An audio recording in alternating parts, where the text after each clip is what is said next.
क्या आपको पता है कि जो ये कोआला नाम के जो जीव होते हैं ये ना बहुत मतलब छुछुंदर टाइप मतलब बहुत ये टाइप के होते हैं मतलब इधर उधर घूमते रहते हैं और मतलब इसको कंट्रोल करना बहुत मुश्किल है। तो ना जब भी साइंटिस्ट को इसका वेट मापना पड़ता है वजन, तब वेटिंग स्केल पे देखो कुछ ऐसा रख दिया जाता है और तब ये जो कोआला है ये आके उस पे बैठ जाता है, क्योंकि इनको ऐसा जगह बहुत पसंद होता है और यही तरीका है इनको मापने का। This is how to weigh a koala. Fact number 27, ये जो आप अपने स्क्रीन पर देख रहे हो ये देखो ये कितना मस्त सा स्टैचू है। ये घर के आगे रखा हुआ एक मस्त सा फ्रंट यार्ड स्टैचू है, बट मैं आपको बताऊं ये कोई स्टैचू है ही नहीं। ये एक रियल कुत्ता है, एक ऐसा कुत्ता जो कि स्टैचू की तरह दिखता है। मतलब इसका जो स्किन होता है, इसका स्किन इतना ऐसा टाइप का होता है, देखो आप खुद ही स्टैचू ऐसा लगता है। और इसका जो फेमस नाम है वो है मैक्सिकन हेयरलेस डॉग। इनके शरीर में बाल होता ही नहीं है। इसका आप मल्टीपल इमेजेस को देख सकते हो। फैक्ट नंबर 26, ये देखो कितनी यूनिक लुकिंग और ब्यूटीफुल सी एक बर्ड है, पर मैं आपको बताऊं ये कोई बर्ड है ही नहीं।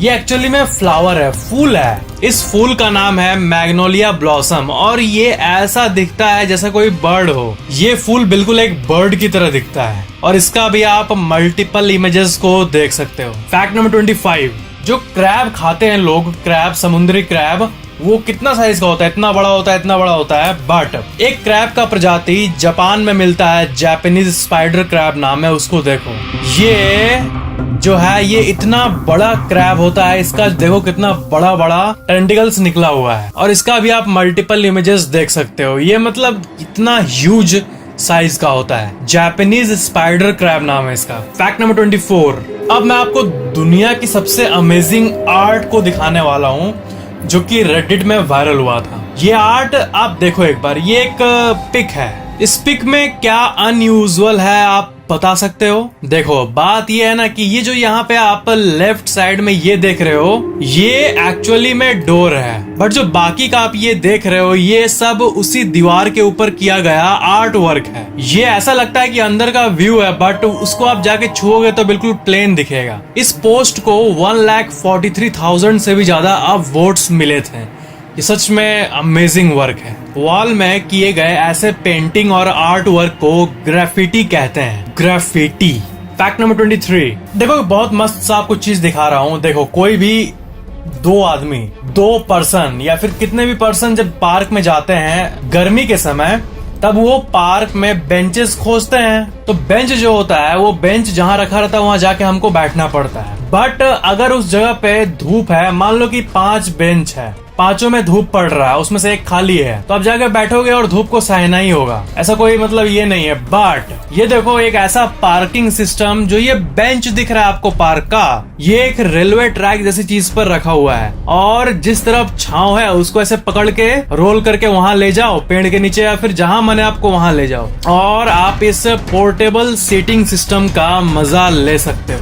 इंडिया के भी पार्क्स में ऐसा होना चाहिए। अब जहाँ चाहो वहाँ आप इसको स्लाइड करके बैठ सकते हो। सच में बहुत यूनिक सा कंसेप्ट है ये, मतलब अमेजिंग है। फैक्ट नंबर 22, एक बहुत डीप सा इमेज मैं आपको दिखाऊंगा कि जो अल्कोहल, वाइन और शराब होता है, जो लोग को एडिक्शन हो जाता है, हद से ज्यादा नशा हो जाता है, उसके लिए ये डिपिक्शन है। ये इमेज देखो और इसका ऊपर का कोड देखो, ठीक है। First the man takes the drink, then the drink takes the man. मतलब पहले इंसान ऐसे बोतल को लेके पीता है, ठीक है, और बाद में वो बोतल ही इंसान को पीने लगता है। बहुत स्केरी कंसेप्ट है ये उसी को डिपिक्ट करने के लिए ये आर्ट वर्क है और ये सच में बहुत अमेजिंग है और बहुत डीप सा इमेज है। अगर इसको देखे तो कैसे ये एडिक्शन इंसान को ही अंदर टानने लगता है। मतलब आप शराब को नहीं पीते हो, शराब ही आपको पीने लगता है। जिनका एडिक्शन का केस है उन लोगों के लिए। फैक्ट नंबर 21, जो मिलिट्री में एयरक्राफ्ट कैरियर होते हैं बड़े बड़े ऐसे टाइप के, वो कुछ ऐसे दिखते हैं। तो ना देखो एक नॉर्मल सा जो ये बोट होता है जिसपे बैठ के लोग अक्सर पार्क्स में ऐसे बोटिंग करते हैं, उसके कंपैरिजन में ये देखो कितना बड़ा है। मिलिट्री एयरक्राफ्ट कैरियर इतना बड़ा होता है, आप यहाँ पे देख सकते हो कि यहाँ पे कितना छोटा सा ये बोट है उसके कंपैरिजन में। तो ये था एक इंटरेस्टिंग सा कंपैरिजनल व्यू। फैक्ट नंबर 20, जो लोग नेचर इंथुसियास्ट है ना, जो जिनको नेचर में रहना बहुत पसंद है, वो लोग में से कुछ लोग एक साउंड एम्पलीफायर का यूज करते हैं। आप जब जंगल में जाते हो तो आपको एक कीड़ों मकोड़ों एक नेचुरल साउंड आता है, ठीक है। उस नेचुरल साउंड को इस डिवाइस से आप देखो, इसमें एक इंसान लेटा हुआ है, तो इस डिवाइस से जब ऐसे वहां पे लेट के आपका कान रहेगा दोनों साइड ना, तो वही नेचर का जो साउंड है उसको आप तेजी से सुन पाओगे। और ऐसा जो सर्विस है बहुत जगह अवेलेबल होता है, और इसको जो एक्सपीरियंस करता है, जो लोग किए हैं वो लोग ये कहते हैं कि वो साउंड सुनने के बाद बहुत पीस फील होता है, क्योंकि बेसिकली हम लोग नेचर से कनेक्टेड है ना।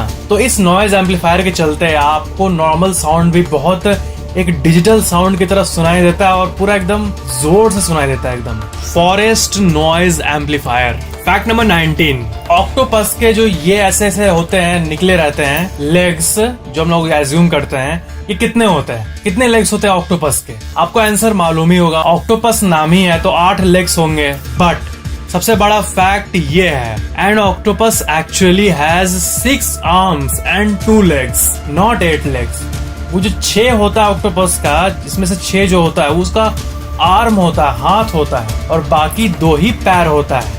ये फैक्ट मतलब हम लोग इतने दिनों से झूठ में जीते आ रहे थे कि ऑक्टोपस नाम है, ऑक्टा 8 है तो 8 पैर है, बट ऐसा नहीं होता है। Fact number 18, Marie Antoinette syndrome. ये जो सिंड्रोम है ना, बहुत गजब सा है कि अगर किसी इंसान के लाइफ में कुछ बहुत बड़ा स्ट्रेस आ जाता है ना, तो ना उसके बाल कुछ वाइट होने लगते हैं। ऐसा आप नोटिस किया होगा। तो इसको ना ऐसा भी होता है कभी कभी ना कि 2 दिन के अंदर बहुत बड़ा हिस्सा एक वाइट हो जाता है, तो इसको मैरी एंटोनी सिंड्रोम कहते हैं। ये मैरी एंटोनी नाम इसलिए रखा गया है क्योंकि इनका एग्जीक्यूशन हो रहा था 1793 में, और इनका हेयर जो है मरने के पहले, जब इनको लग रहा था कि अब मैं मरने वाली हूँ, अब मेरा गला काट दिया जाएगा, तब ना लोगों ने नोटिस किया था कि इनका बाल सडनली व्हाइट हो गया था, तो इसी के नाम पे इस बीमारी का नाम रखा गया। तो ऐसा होता है, स्ट्रेस से बाल व्हाइट होता है, बट इसका ऑपोजिट भी ट्रू है। अगर आप अच्छा फील कर रहे हो, लो स्ट्रेस, आप हैप्पी फील कर रहे हो, तो इससे जिनका एब नॉर्मली कम उम्र में व्हाइट हो गया है,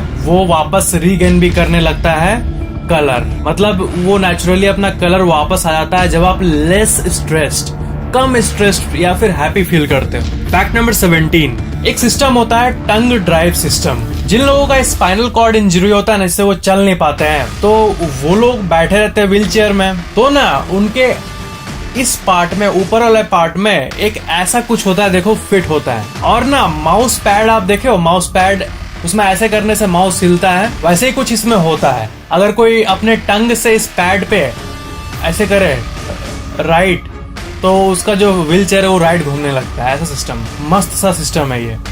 ऐसे करेगा तो लेफ्ट होगा, उसका यहीं पे एक पूरा कंप्यूटराइज्ड सिस्टम फिट होता है। इसे कहते हैं टंग ड्राइव सिस्टम। टंग ड्राइव सिस्टम, टीडीएस।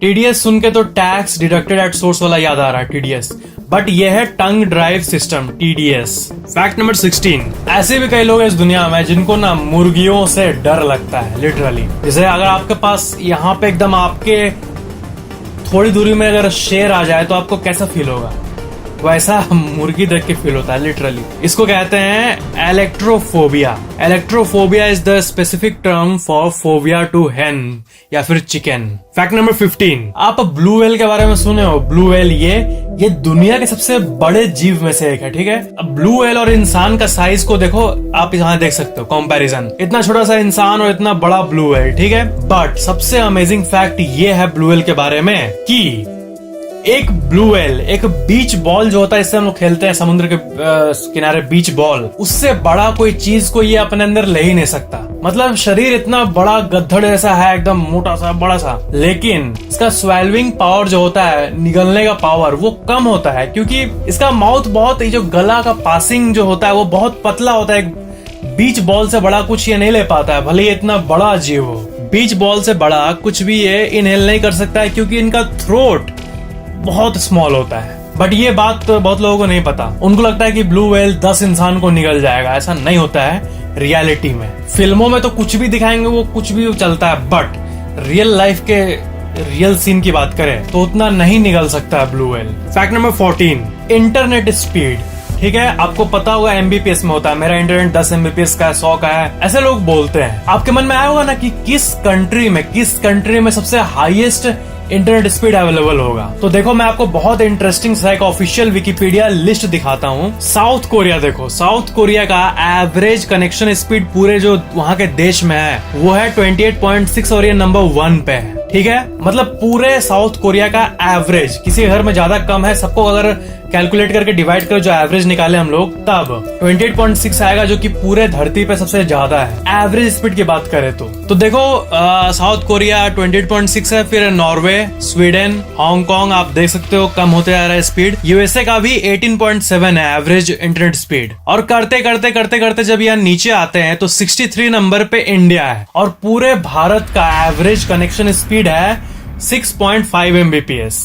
6.5 Mbps जो इंडिया में सबके घर में ब्रॉडबैंड होता है उसमें तो ऑफ कोर्स मतलब 50-100 तो इजीली मिल जाता है 150 Mbps। बट अगर किसी के पास 100 Mbps है तो वो बहुत ऊपर है एवरेज से, क्योंकि पूरे इंडिया का एवरेज यही है एक्चुअल में 6.5। किसी का अगर 7 Mbps भी प्रॉपर आता है ना स्पीड तो वो एवरेज से ऊपर ही है statistically speaking. Fact number 13, Logitech company ने एक सर्वे रखा था, एक कॉमन सा सिचुएशन पे सर्वे जो होता नहीं कि हम लोग का टीवी का रिमोट भुला जाता है घर में, कहाँ है रिमोट, कहाँ है रिमोट। तो एक सर्वे किया गया था ये पता करने के लिए कि मेजोरिटी घरों में जब रिमोट भुलाता है तो वो वापस मिलता किस जगह पे है, कौन सा जगह सबसे ऊपर है। तो उस सर्वे में ये पता चला कि 49% ऑफ द टाइम जब भी रिमोट भुलाता है तो लगभग आधा टाइम वो काउच में मिलता है। ठीक है, और 8% लोगों के घर में बाथरूम में रिमोट मिलता है, पता नहीं कहाँ से चल जाता है। और 8% लोगों के घरों में ड्रेसर का जो ड्रॉर होता है उसमें छुपा रहता है। और 4% ऐसे भी लोग हैं जिनको जब रिमोट भुलाता है तो वो फ्रिज के अंदर मिलता है। और हद बताऊं, और ये एक एक्चुअल सर्वे है जो लोगों से पूछ पूछ के किया गया था इसी रिमोट भुलाने वाले इस सीन पे। तो आप बिलीव नहीं करोगे, आखिर का जो 2% है ना, तो देखो यहाँ लिखा हुआ है कि 2% फाउंड द रिमोट आउटसाइड। 2% ऐसे भी लोग हैं जिनका घर के बाहर रिमोट चल जाता है, पता नहीं, मेरे को लगता है ऐसे ही होता होगा कि कोई बच्चा उच्चा खेलता होगा कि जाके उसको बाहर छोड़ देता होगा, ऐसा। तो ऐसा कुछ सीन है रिमोट ये करने में। और ये सर्वे लॉजिटेक कंपनी जो कि एक फेमस कंपनी है उसने किया था। फैक्ट नंबर 12, केन्या में ये एक बहुत यूनिक सा जिराफ का पिक क्लिक किया गया था। तो जिराफ तो टिपिकली जो राइट साइड में है ऐसे दिखते हैं, ठीक है, बट ये कैसे, ये क्या है, मतलब क्या है, क्या ये व्हाइट कैसे हो गया। तो मैं आपको बता दूं एक यूनिक सा बात कि एक रेयर जेनेटिक कंडीशन होता है जिसे ल्यूसिज्म कहते हैं, LUCISM, ल्यूसिज्म। और इससे स्किन का जो कलर होता है, पिगमेंटेशन, वो खत्म हो जाता है। और आप देख सकते हो कि जिराफ पूरा व्हाइट हो गया इसी के चलते। फैक्ट नंबर 11, अब जो मैं आपको पिक दिखाने वाला हूँ वो बहुत सिंपल सा पिक है बट वो बहुत वैल्यूएबल है। क्योंकि अगर आपका ड्रीम कभी भी ऐसा होगा, कुछ ऐसा टाइप का कि हमारे यहाँ से सनसेट जो होता है सूरज का वो कैसा दिखता है आप देखे ही होंगे, बट देखो मार्स जो होता है ना, मंगल ग्रह, वहाँ का ये एक एक्चुअल रियल पिक है शाम का। और मार्शियन सरफेस से ये अप्रैल 15, 2015 पे क्लिक किया गया था उस दिन शाम को। तो मंगल ग्रह से सनसेट कुछ ऐसा दिखता है। ये इमेज एक्चुअल में सिंपल आपको लग रहा होगा, मतलब ठीक है एक इमेज है, बट जो साइंटिस्ट है ना नासा में, इसरो में, ये लोग के लिए ये बहुत डोप पिक्चर है, क्योंकि मतलब ये साइंटिस्ट के नजर में बहुत वैल्यूएबल इमेज है, मंगल ग्रह का सनसेट। फैक्ट नंबर 10, मैंने आपको एक बार बताया था ना कि चेस जो होता है वो मतलब ऐसा रियल में भी खेला जाता था पहले के जमाने में। ऐसा चेस तो हम लोग खेलते हैं तो छोटा सा, बट इसमें रियल में घोड़ा हाथी पे बैठ के खेला जाता था, पता है। इस इमेज को देखो, ये 1924 का एक ब्लैक एंड व्हाइट इमेज है। और ये जो गेम है इसमें देखो रियल का घोड़ा वोड़ा दिख रहा है ना आपको यहाँ पे। तो ये जो एक्चुअल जो गेम का पिक है, ये जो गेम है ना, इसको खत्म होने में 5 घंटे लग गए थे और तब भी मैच आखिर में ड्रॉ ही हुआ था। ये एक ह्यूमन चेस गेम है जो कि 1924 में खेला गया था। उस टाइम का ये एक्चुअल रियल पिक्चर है और ये बहुत अमेजिंग है। ये रशिया का पिक है। फैक्ट नंबर 9,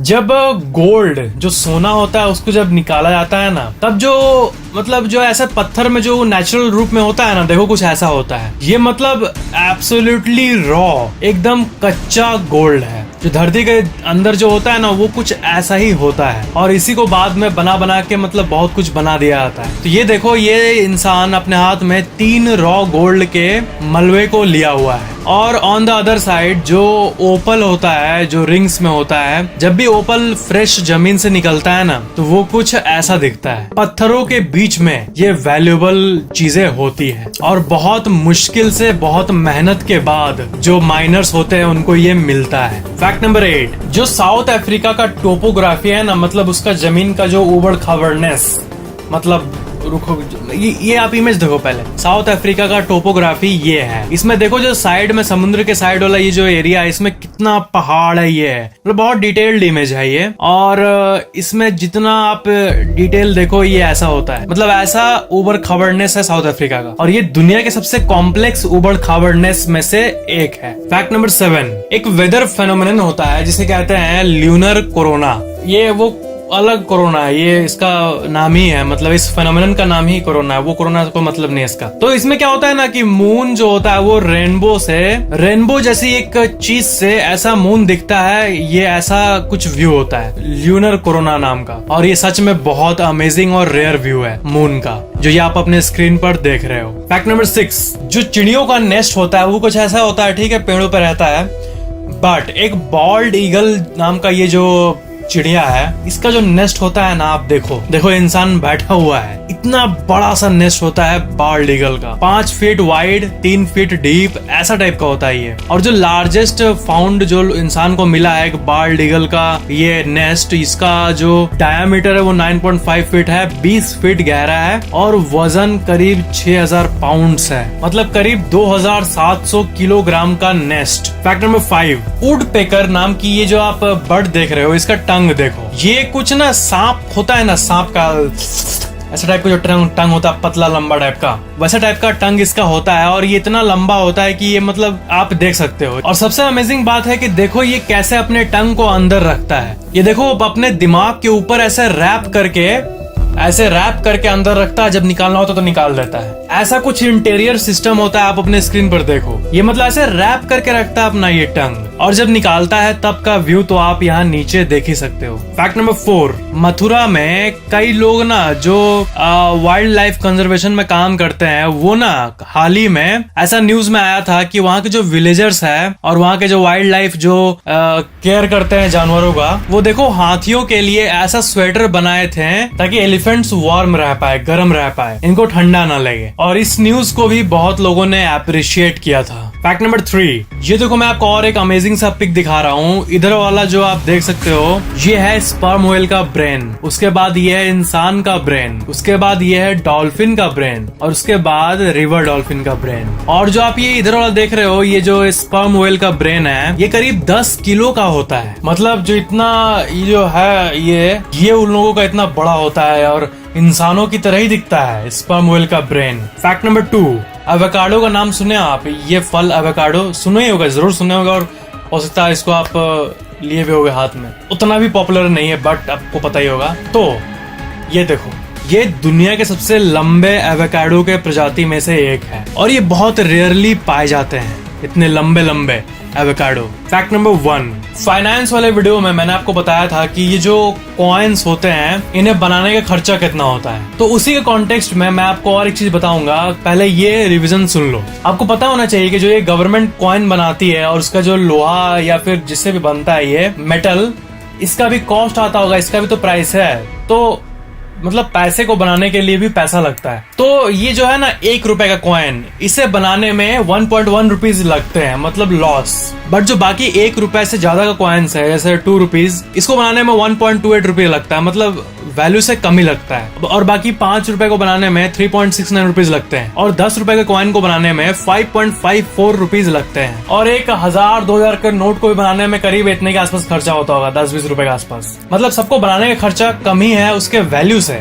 बट 1 रुपए का कॉइन का जो वैल्यू है वो तो 1 ही रुपया है ना, तो उसे बनाने का कॉस्ट ज्यादा है। अब नेक्स्ट फैक्ट ये है कि कॉइन किससे बनता है। बहुत लोगों को लगता है कि आयरन या फिर आयरन प्लस स्टील ऐसा होता है, बट नहीं। RBI, reserve bank of India का एक ऑफिशियल पेज है, एक बहुत ही यूनिक सा पेज, उसमें कॉइन का सारा जो एक बनाने का डेटा होता है वो दिया हुआ है। 5 रुपए का जो नया कॉइन होता है ना, उसे फेरेटिक स्टेनलेस स्टील है FSS से बनाया जाता है। और जो ओल्ड 5 रुपए का कॉइन है, ये फेमस वाला, इसे क्यूप्रो और निकल से बनाया जाता है। और 2 रुपए को वही FSS, फिर पुराने वाले को क्यूप्रो निकल, फिर ओल्ड 1 रुपए को FSS स्टेनलेस स्टील। और ये सारा डेटा आप देख सकते हो। ये RBI का जो लिंक है, ये आप यहाँ देखो, यही है इसका ऑफिशियल पेज। मतलब पैसे को बनाने के लिए भी पैसा लगता है, तो ये एक बहुत ही अमेजिंग सी बात है। तो इसको अगर हम लोग पीछे ले जाएं तो दुनिया का सबसे पहला जब कॉइन ये सब बन रहा होगा, दुनिया का एवोल्यूशन हो रहा होगा, सबसे पहला बार कॉइन इंट्रोड्यूस होगा या फिर नोट नया निकला होगा, तब उस टाइम